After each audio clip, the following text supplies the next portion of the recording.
Hello and good afternoon, everyone, and thanks for joining us today. This is Kevin with the Local Search Association, and I would like to welcome all of you to LSA's webinar series.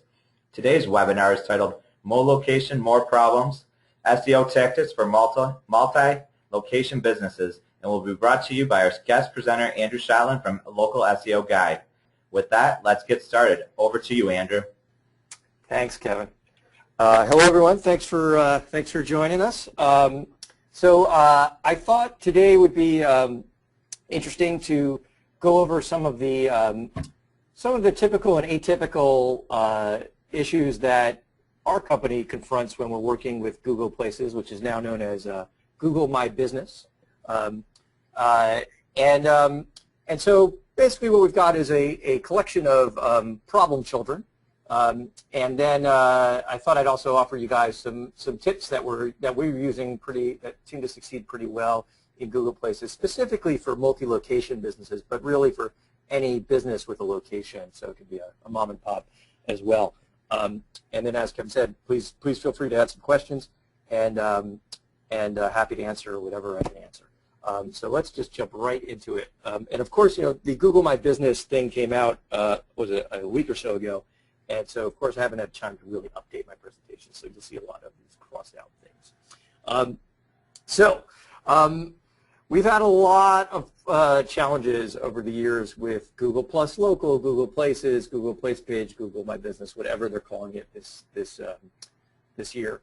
I guess the good news is the Google My Business platform seems to be some kind of step towards making the whole system a bit more coherent, but as any of you who have worked on Google Places projects, it is a complicated beast, and it is not it's really not a good system for small businesses at all, and particularly for multi-location businesses because of its complexity. And so I guess Google My Business has simplified things a bit, but I think the jury's still out on sort of the complicated problems that happen dealing with SEO. So first, let's talk about local search. I'm guessing a lot of you are already kind of familiar with this, but for those who aren't, this is kind of a really simplified version of how local SEO kind of works, or what Google's trying to do with local SEO or local search queries. So in the case of you're looking for an accountant in Brazelton, Georgia, you've got two types of results. There's these kind of what's called the web results, or I think people often call them just the organic results, which are those 3 links at the top. And then there are the local pack results, which are these physically located Google My Business, Google Places listings. And with any given local query where Google suspects there's local intent, typically you see a combination. And the kind of non-local results, those top 3, are typically the way I like to think of them, of how they're rendered is based on web prominence. And web prominence is a fancy word for links. So they have a good on-page SEO strategy. They're targeting local keywords, and they're getting links for the most part. That's how those results work. And then the local pack results, basically, if you've ever taken the time to read some of Google's patents on the subject, they use something called location prominence.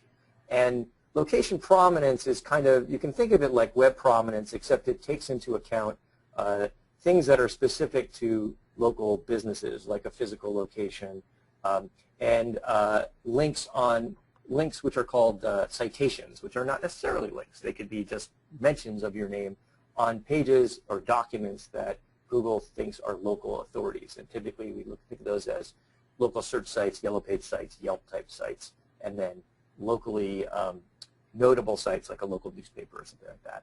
And they put that in a combination with proximity, which is your actual physical location, and they come up with this collection of listings that somehow are the best accountants in Brazelton, or the most appropriate based on the user's search query and increasingly with mobile, the user's actual location. And so with local SEO, we're constantly fighting the battle of how can we show up in both of these sections, because you never know for any given query what Google's going to show. So a very common question that we get always is, well, what's the right page to focus on? Should we focus on our home page, or focus on a location page. And there's not any real right answer to this. I've seen both work really well. But typically the way we kind of think about it is, how many locations do you have? Which pages have authority, meaning which ones have links usually, and links from other sites, and then which is the preferred landing page. And 9 times out of 10, we always opt for a specific page for a specific location on the client's website. What we find is that that sends the best signal to Google about this particular location. If you have thousands and thousands of locations, you may want to try a different solution because no one page is going to have a lot of authority. And then there's also the option of trying to game Google, where you link to your home page from your Google My Business page. Still haven't gotten used to saying that. And that's what will show up in the local results. And then you have a location page, so let's say Pleasanton, and that can show up as the organic results because it's really keyed on the word Pleasanton. And Google typically does a pretty good job of merging those two URLs, but there's still plenty of opportunity to get both ranked. And so you kind of have to look at the specific situation. But in general, most of the time we're advocating that clients create specific landing pages for specific locations that they want to rank for. Here's kind of an interesting one. This is a case where Carolina's Home Pros has multiple locations, and when you search their brand, the non-preferred location shows up as kind of what we'll call a knowledge graph result connected to their listing.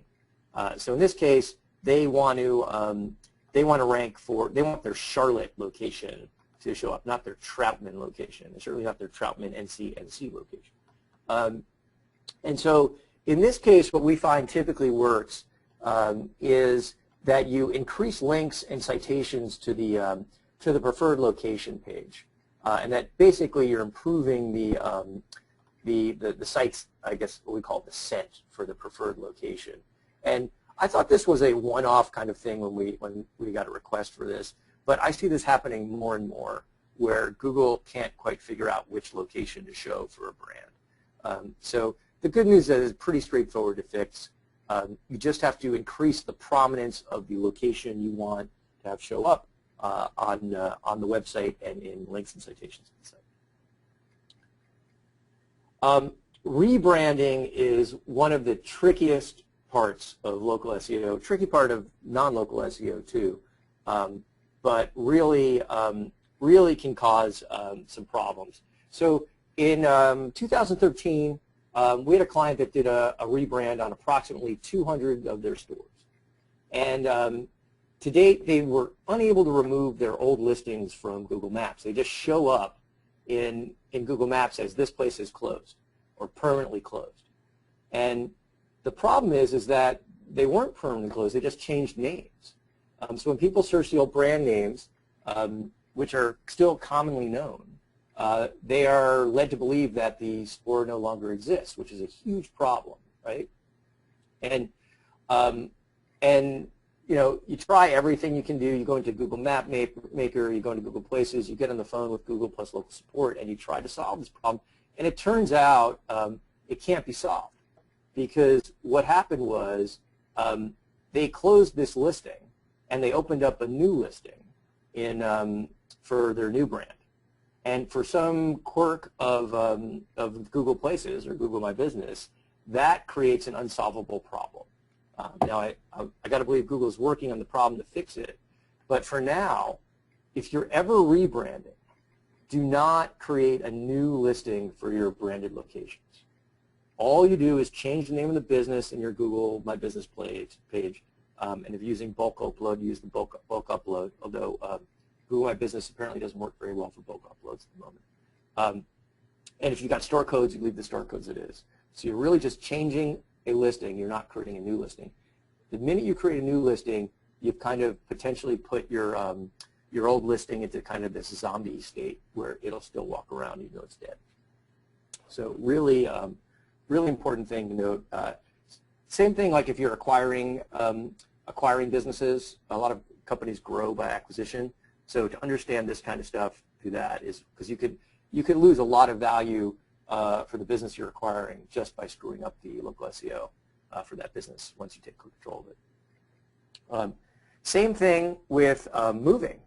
If you move your location, you don't want to create a new Google My Business page for that location. You want to update the Google My Business page in the dashboard when the new location opens, not before, when it opens. And then if the old address is still in Maps, then you report it via the customer support. And as soon as it's open, you want to update your citations ASAP. So you want to go to all of the top tier local search sites, both general like Yellow Pages sites and then niche, so like if you're a lawyer, like lawyers.com or something like that, and get those citations updated.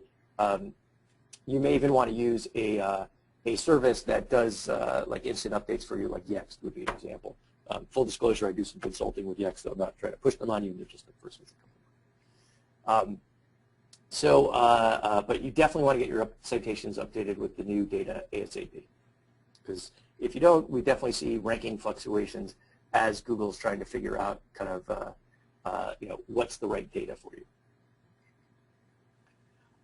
Unstaffed locations. We've seen a lot of this over the last couple of years where companies have these kind of things like ATMs or mailing boxes that don't have a location or don't have people dealing with them, but they're real locations. And because they're usually in high density areas, oftentimes they can rank really well in search because they're closer to people, particularly mobile.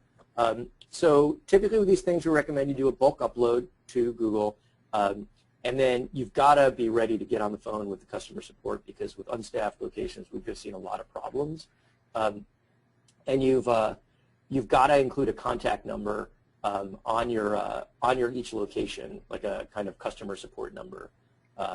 And in general, if you can do those things, we've had pretty good success getting these unstaffed locations into Google. And like I said, they rank really well for things because they're in places where other businesses usually aren't. Missing physical addresses are usually some of the trickier things to deal with in both Google Maps and I do a lot of work in Apple Maps too, and Apple Maps has a lot more instances of missing locations.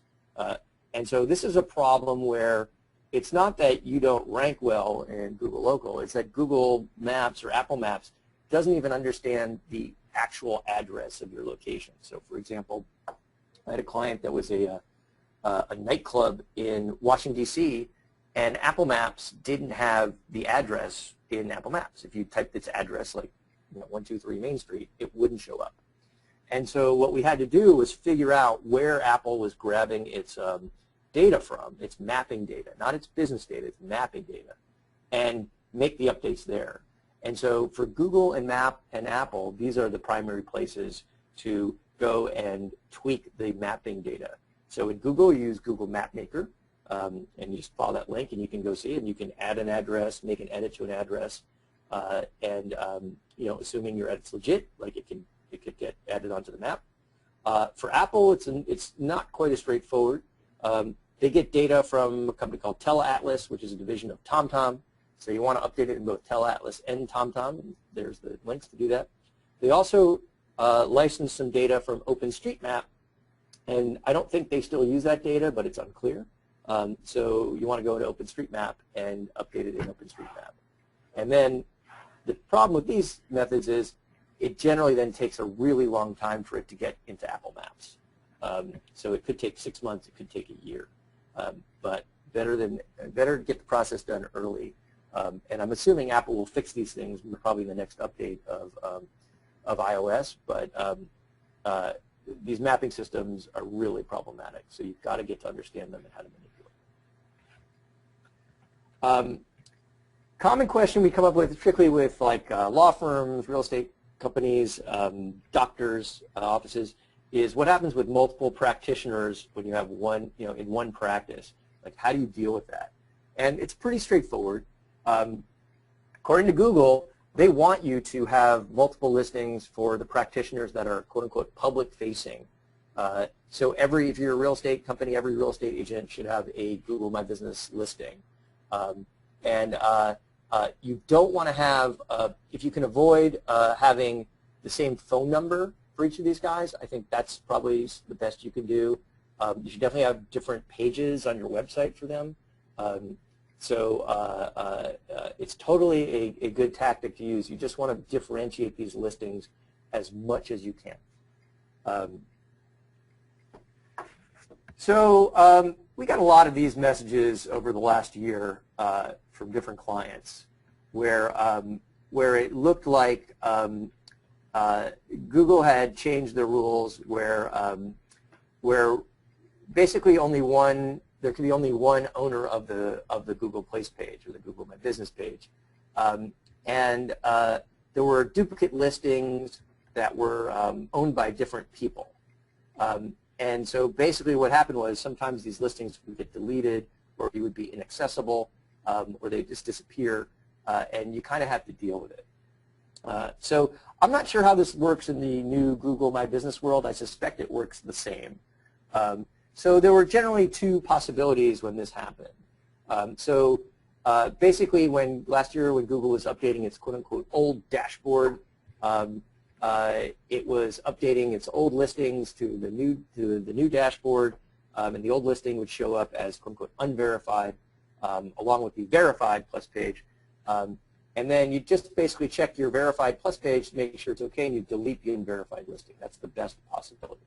So Google just had the dupe from the old dashboard, and they created the dupe when it put it into the new one. But the worst case is when basically there's someone else who now has become the owner, and typically it's an old employee, an old SEO company, and you need to request access to the other listing. And so basically you have to submit through Google Places a request for kind of arbitration, and then you have to need to prove to Google that you control the website. And we just had this happen with a client about, I don't know, 6 months ago, 4 months ago, and it took about 3 months to resolve because the other SEO company that worked with them was really kind of not responsive.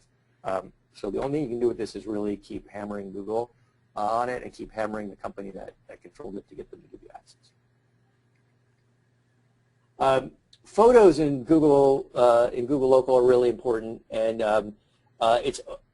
it's always important to be the first to upload photos to your Google page. Here's an example of a shopping center that photo shows up. That's just some guy who was walking around the shopping center and happened to take a picture of himself, and the picture was located at his shopping center, and he uploaded it to Google+. And so he didn't even attach it to the shopping center; it just showed up that way. So now this is their picture, and once these pictures are up there, it's kind of sometimes hard to dislodge them. Google sometimes changes them around, but really you want to be the first to upload photos. And then when it comes to the carousel, which may not show up for all of your for all of your business types, but for a lot of business types, particularly arts and entertainment types, it does show up, and psychics. You want to be kind of cognizant of how your images are appearing. And there's an SEO guy named Greg Gifford who's done a lot of work on this. I should probably have included a link to his article on Search Engine Land about how to optimize for this. But it all boils down to the top 2/3 of your photo is what's going to show up in the carousel. So you should take your photos and upload your photos with the idea that the bottom third will not be seen, and add them that way. And that way you don't have people peeking over their little review notification. And the dimensions of the thumbnails it seems to be 115 by 115 pixels, so you can do the math of what the top 2/3 look like. And I can tell you by experience, Susan Stark actually happens to be a friend of mine from high school, who's a clairvoyant psychic. And she's one of the few people who has images in psychic searches, and she gets a boatload of clicks off of this result because of it. And if you need psychic services, let me know. So let's talk about some kind of slightly out-of-the-box things you can do now to kick Google My Business as you know what. So there's this thing called a place within a place. Now I guess it's called a My Business within a My Business. So if you have multiple business units in a store, like let's say a Home Depot or a Costco, you can create separate business pages for those businesses and treat them as what used to be called a place within a place. And so it's pretty straightforward. You create a page for them, and you add add them into Google My Business, and then you can pretty quickly show up in Google local results for specific queries. In this case, the Costco Tire Center shows up for Tire Store because it's a separate listing from Costco, the main Costco location. And generally what we recommend is you use as often as possible unique name, address, and phone number for these places within places. And we've given you a little formula of how to do it. And this actually might even be a good chance to use tracking numbers. But I've seen plenty of these that rank without using a unique NAP, but I think you'd want to use it for tracking purposes. And so those of you that have clients or that have businesses that have these different kinds of businesses in your location, I think it's a really good strategy for broadening the type of keywords you rank for. And I've even talked to some businesses that, like lawyers and things, that are trying to figure out ways to create separate businesses within their businesses that are legitimate, so they could use this tactic. Google Places Descriptors is a really interesting development over the last 6 months, where you can actually add a keyword or 2 or 3 onto your business name, and Google treats it as a descriptors. We've seen some evidence that this can help both Google understand what your business does and target specific keywords. You may want to get aggressive with these things, but I think the jury's still out how Google is treating kind of blatant spam in these things. Like I think this Allied Pool Services, pool cleaning and maintenance is probably a little bit on the edge. But we're a big fan of putting location in here, like downtown or or the neighborhood name. We definitely recommend you kind of test this out for yourself because we've definitely seen some results.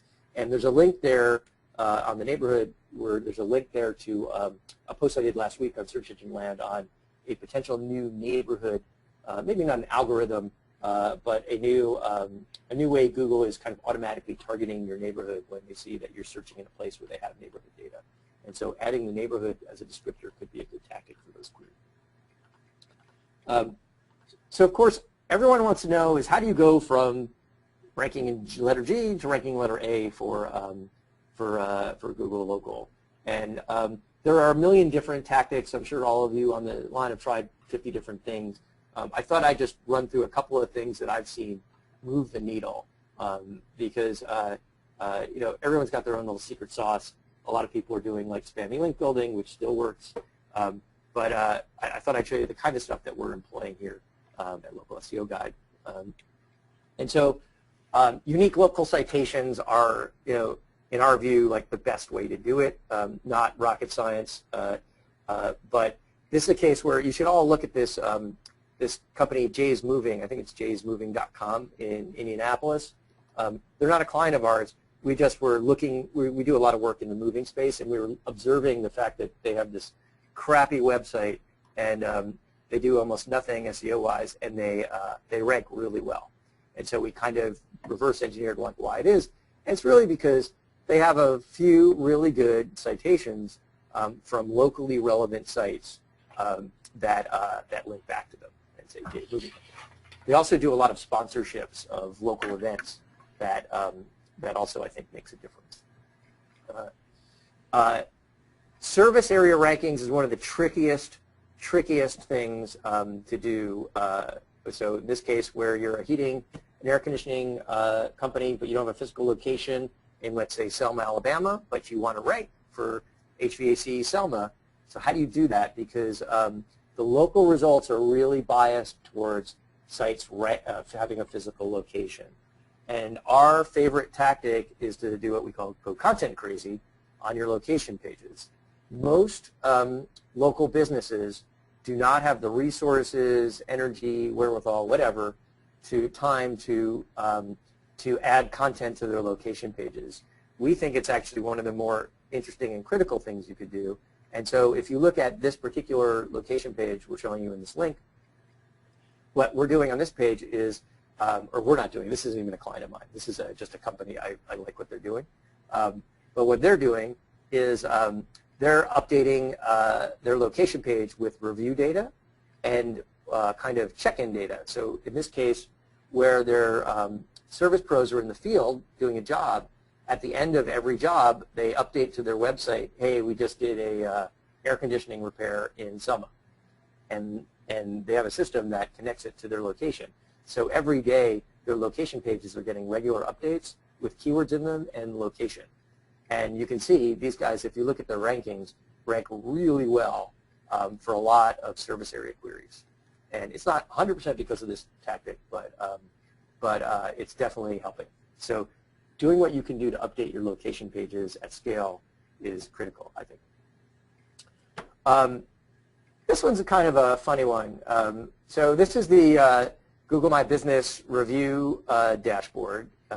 And this is for my website, localseoguide.com. We don't get a ton of reviews, but we have a few. And I thought one day I looked at it, I saw this website called htmlcorner.com. And there's also another one there in the middle called Rank Insider. And I looked at them, and if you look at these sites, first of all, they're not review sites. They're just scraper sites that grab your page and then report on all this SEO data about you. But it gave me an idea that if you have multiple clients, you should be regularly going into their GMB review analytics page and seeing what pops up, because there's a good chance if Google is thinking enough of these sites to put them in the as a review site in your analytics, then it's probably a decent site for citations, to get a citation or link. These sites don't happen to be very good. I think they kind of scream out that Google's citation algorithm sucks. But and I don't think there's any way on these particular sites to get a review, but there will be sites that pop up on one client that aren't on another client that you might want to consider as, hey, maybe we should go out and get reviews for this client or get links for this client or citations for this site. And I think it's a really, one of my favorite things that I've been doing SEO for now, I think 10 years, and one of my favorite things is to find stupid Google exploits like this that eventually they'll close up. But right now, this is a really good source of data for unusual citations. Speaking of closing up, I just checked this particular tactic and it no longer works. So you may want to check. Maybe it was just temporary. It used to work. But up until today, at least, used to be able to use this very simple tactic to figure out if you had some kind of penalty. So basically what you did was you would search Seattle chiropractor in Google, and you would see the set of results on the left. And then you'd do the same search using this URL string at the end, this num equals 100, blah, blah, blah. And you would get a a different set of results that showed what we believe was the unfiltered results. And so what you see in this case is Rainier Valley Chiropractic wasn't showing up in the local results, in the good results, the unfiltered, or the filtered set on the left, but was showing up in the unfiltered set on the right, which implied that those three businesses that were showing up on the right had some kind of penalty on them. So I'm working pretty hard to try to figure out what's the newest version of that. If any of you know, please pipe up. But I'll leave it in here just because I think it's an interesting artifact. Anyhow, last thing I'll show you is just a kind of a plug. We do a lot of citation research on local businesses, and we find it to be kind of a pain in the butt. And particularly when a new client calls and we want to do some quick analysis, we do a lot of crazy queries in Google to try to kind of extract potential quick analyses on problems they're having. And so we created this very simple little Chrome store extension to speed up that kind of analysis. And it's called Nap Hunter Lite, We called it light because we figured at some point we'll do the non-light version. All you do is you type in the business name, address, and phone number, and it basically pulls up a bunch of tabs on Google with different search queries designed to extract NAP data. And then you just export it, sends a nice little CSV to you. So there are a couple links there. It's totally free. We just kind of did it as a kind of a goofy thing we thought we'd share with people. So feel free to download it, check it out. Tell me if you love it, hate it. We'd love a couple of reviews on the Chrome store if you feel like.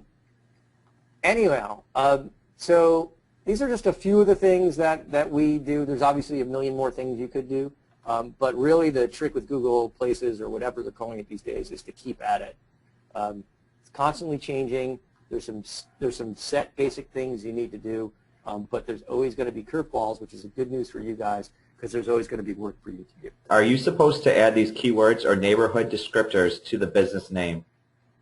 Yeah, it's totally obfuscated about how to do it. When I first went in, I was like, where's the thing that says to do it?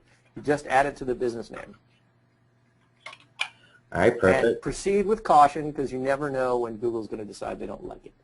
I would love to hear how you prove the value of Google Plus to your clients. So there are some very specific use cases we recommend for Google Plus. Honestly, we don't spend a ton of time on it. And now that, I don't know if you saw, but Google just announced yesterday they're going to be removing the profile photos that show up when you have the rel equals author tag connected to your site.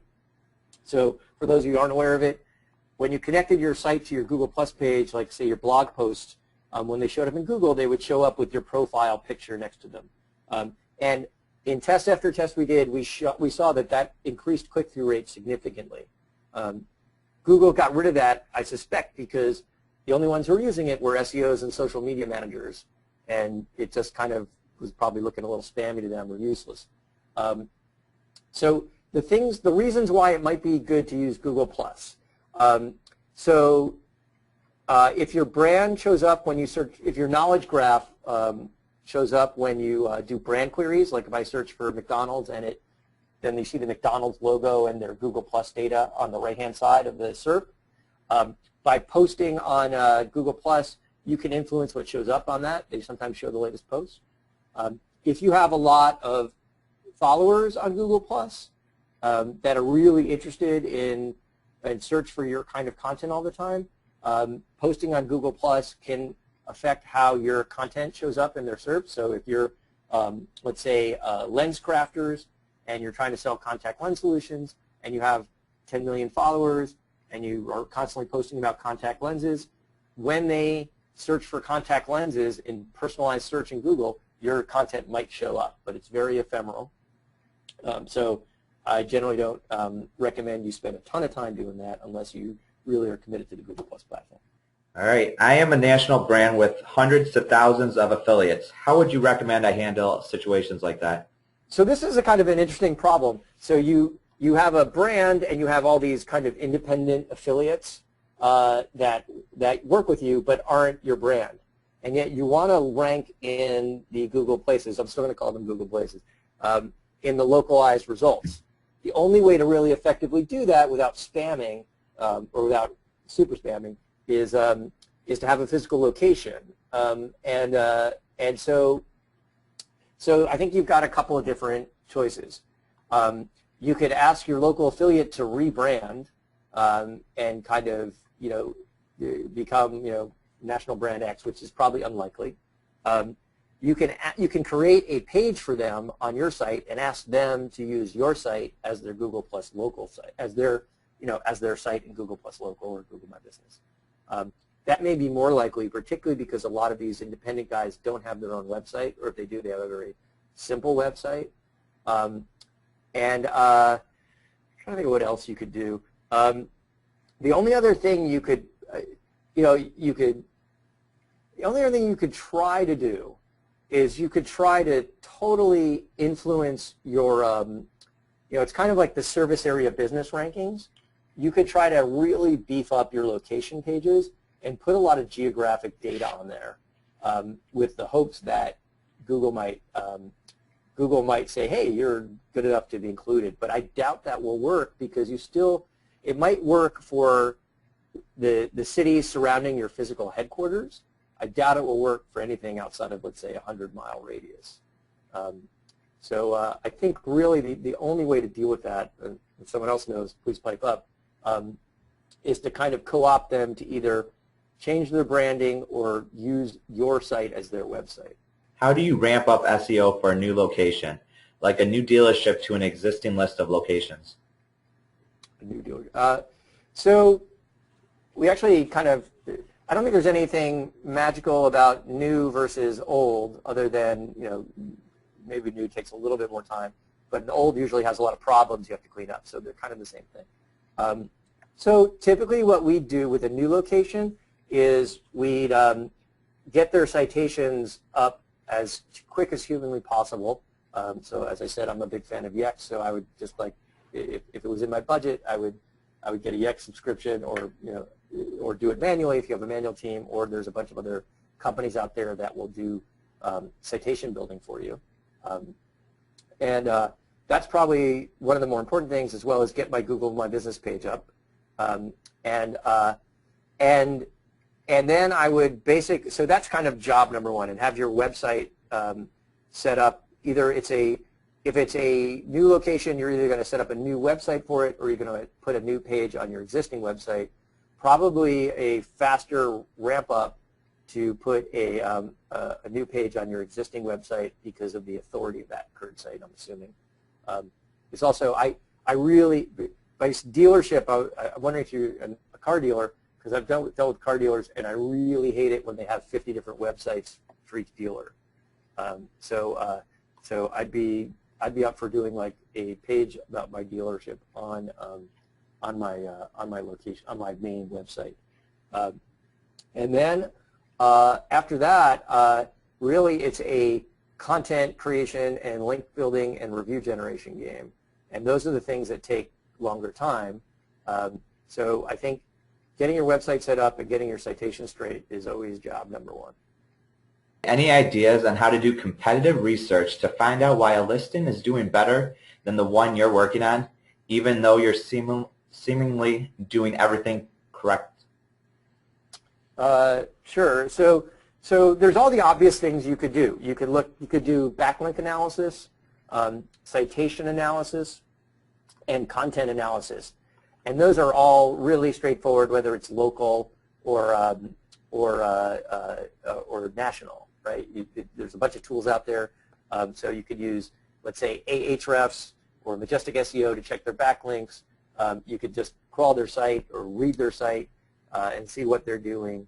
And there's a bunch of tools going out there to check their data, their NAP data. So I usually like to go right to the sources. So for example, go to Newstar Localese and check their NAP data. Go to Axiom and Infogroup and Factual and check their NAP data, which are the big data aggregators. And then if everything looks like normal, like it's no different than what you're doing, then you're probably faced with one of two things, maybe. I mean, there could be an infinite number of things, but one of two things. So your business, let's say, either is physically located outside of the area that Google is using as its cluster for that business and that geo. So as an example, Google might figure out that a bunch of restaurants are all in the same area. So when you search for restaurants, it's going to naturally show the majority of results in that clustered area. And if your restaurant's outside of that area, it's less likely to show up, even though it's in the same city. You also want to look at review activity. Are you getting reviewed in the same places they're getting reviewed? Are you getting reviewed with different sentiment in your reviews, like negative sentiment? Are you getting keywords in your reviews? Unfortunately, there's no one answer to why someone's outranking you. There's just like going through like a huge list of things. In fact, that's probably a good blog post I should write up. Like, what is the huge list of things as to why someone's outranking me in local, and kind of knocking them down in priority order.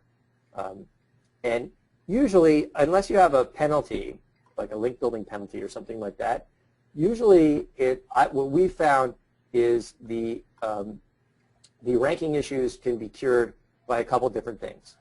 Getting some decent links, generating more content, and ideally getting that content seen and shared and linked, and then getting reviews on some of the big review sites. All right, and what is the best way to set listings up for multiple practitioners with the same address? As I said, if you can give them different phone numbers, that would be kind of ideal. Different suite numbers, if they have them, that would be good. Anything you can do to differentiate them as much as possible is helpful, just to make sure Google doesn't conflate all the data. Is it necessary to have 100% consistency on business address in the directories? No, so I prescribe to the I like to sleep at night school of SEO, and so you can never be 100% perfect and consistent with your map data, but you can kind of get reasonably close to it. And so we like to, in the initial stage of an engagement, get reasonably close to it. And let's say 3 or 4 months down the road, we're not performing, like it's just not moving, then we'll reevaluate that and maybe try to get, if we were 90% consistent, then we'll get it up to 95%. There's just no way to be 100% consistent with this data, particularly because it gets overwritten so often. I think most local SEOs have a fundamental misunderstanding of local data. Everyone knows it's complicated, and Infogroup gives stuff to you, and Axiom feeds out to this site, and that kind of thing. But what people don't understand is how little control you actually have over this data, even when you do things like update your listings in Infogroup. Like, you think, I updated the right name, it should stick, right? But Infogroup will like overwrite it for whatever reason. Factual is a great data set, but even if you claim your business in Factual, you're just you get like 1 point out of the 50 other data sources they're using, and maybe you're seen as less authoritative than them, so they'll overwrite you, which I've had happen with Factual. And I have supposedly a kind of a super-powered account on Factual, but in one case, when I added the correct business name and address and stuff, it took 4 months for them to accept it, and we had to go and fix other problems throughout the local search ecosystem. So I would say get it as far as you can get it under a reasonable time and budget, get it consistent, and then don't worry about it until you've exhausted all your other stuff that you typically do. Is it possible to bulk upload your place's info via a content management system? Sure, if you just have your content management system spit out a bulk upload file. But there's no like, hey, hook your WordPress blog into Google My Business. I don't think anything like that exists. Okay. Would you suggest updating citations directly on individual sites or manage your location information through data aggregators such as Infogroup? So like I said, you can't trust Infogroup to get it right. They do a good job. They do as good a job as anybody at getting it right, but you can't rely on it 100%. So what I'll typically do with any client is we'll go to the big 4 data aggregators at the start and claim and update the listings there, just to make sure that they're right at the quote-unquote source. But they're only one source of many. So I would, again, I would kind of update them at the top sites. I would claim and update them at the top sites that are important in your industry first, because the data aggregator guys, their data is going to take a while to filter out to the local search system anyhow. Any experience using URL tagging for URLs listed in Google+, call tracking phone numbers, tracking referral traffic in analytics to prove the value of Google+? We've done URL tracking, so you can see, yeah, is the traffic coming from there? So yeah, it's certainly doable. There's a lot of SEOs who do tracking numbers in Google+, and they claim it doesn't really make a difference. Our take on it is, if you're going to use tracking numbers, make sure you use the same tracking number all over the place so you're consistent. Again, there's plenty of guys who use a different tracking number on every different site and can rank just fine.